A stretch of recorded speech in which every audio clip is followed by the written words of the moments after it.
আসসালামু আলাইকুম রহমতুল্লাহ।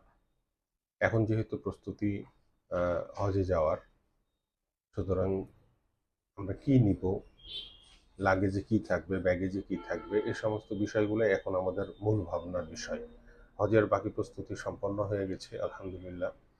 এখন আমরা কি কি জিনিস সাথে নিব এই হজের লম্বা সফরে, 30 থেকে 40 দিনের যে লম্বা সফর হবে, কি কি সামানা লাগবে, সে বিষয়গুলো একটু আমাদের জানা জরুরি।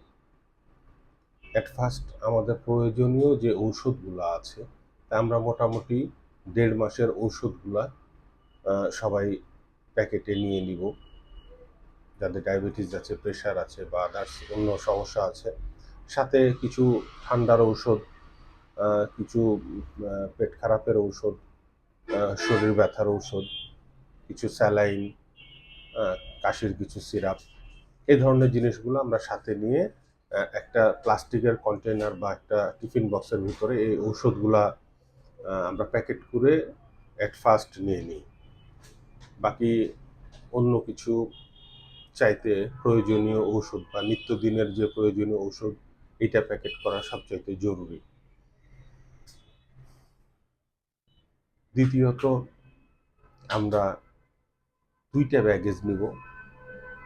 2টা ব্যাগেজের ভিতরে একটা হ্যান্ড ব্যাগেজ থাকবে যেইটা 7 কেজি ওজন, বাকিটা 23 কেজি মতো ওজন থাকবে। যে সেই ব্যাগেজের ভিতরে আমরা কি কি নিব?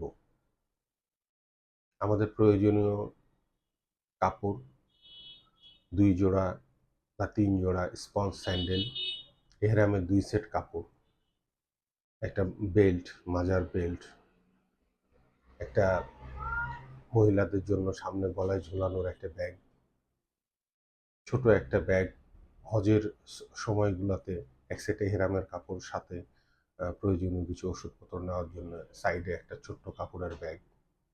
কোনো কিছু নিতে চান যেমন চিড়া, মুড়ি, শুকনো খাবার, সেগুলো নিতে পারেন।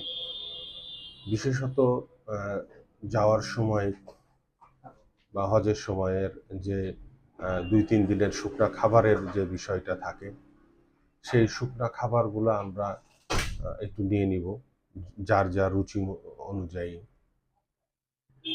মুড়ি, চিড়া বা যে যা পিঠাপুলি যে যা নিতে চায় আর কি, শুকনা খাবার নিজের পছন্দ মতো এবং প্রয়োজন মতো আমরা এই শুকনা খাবারগুলা অবশ্যই নিয়ে নিব। এই তো আলহামদুলিল্লাহ। আর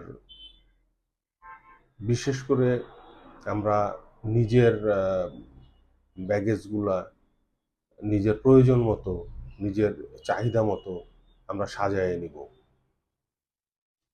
আসসালামু আলাইকুম রহমতুল্লাহ।